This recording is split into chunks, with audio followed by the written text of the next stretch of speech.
Declarations of interest. We have declarations of interest. Councillor Cooper. It's not an item number, but it's recommendation C. Okay. So when you're discussing that, if you'll just alert me, Mr. Chair, and I'll. Okay. Thank you, Mr. Chair. My conflict is on the same item. I'm actually a commercial director of a board that is in charge of a hotel, so I'm directly conflicted, so I won't be participating. Okay. Mr. Chairman, do you need me to put my reasons as well? Yes, you can, yes. Okay, so I am the president of a trust that owns a hotel. So it's a direct non-financial conflict.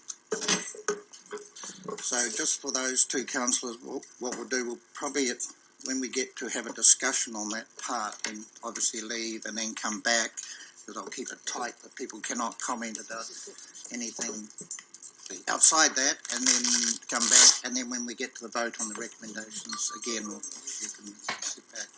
Are there any other further conflicts of interest? And I'll just remember, folks, search your background. It could be, you don't want anything to catch you up later, and we have had this happen in the past where conflicts weren't declared, and a previous mayor did get himself in trouble for not declaring conflicts. So, Bill, you have a conflict, eh? No, I don't have a conflict, Mr. Chairman, but I don't enjoy doing this, but at yesterday's workshop, councillors, which was held in confidence, and during a legally privileged briefing, one of our members admitted to being in communications during that workshop with a lobbyist. This brings forward a conflict of interest test. The Office of the Auditor General notes that in the interest of openness and fairness, and to minimise the risk of a public entity having to defend itself against an allegation of impropriety, and that's a quote, it is always safer to err on the side of caution.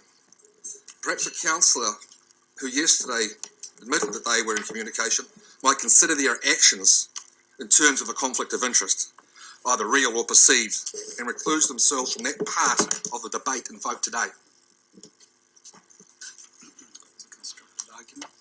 Well, there's nothing more than I can do other than that. The statement's been made. So if a member and the member knows who he is, wants to say anything or declare, it's up to entirely up to Chairman. himself.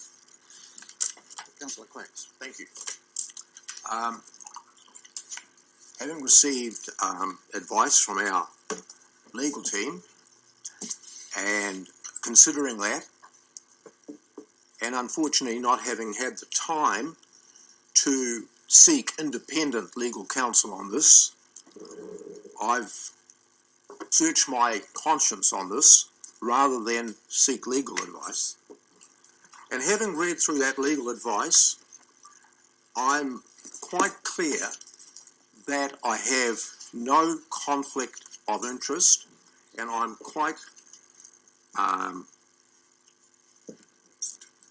happy to and secure in the knowledge that there is no conflict of interest exists. There may have been an error of judgment on my part, but certainly having read through this memo that I was sent from our legal counsel this morning, I'm of the view that no conflict exists, and I'm happy to take part fully in the debate and in the voting. And I thank the legal team for their advice.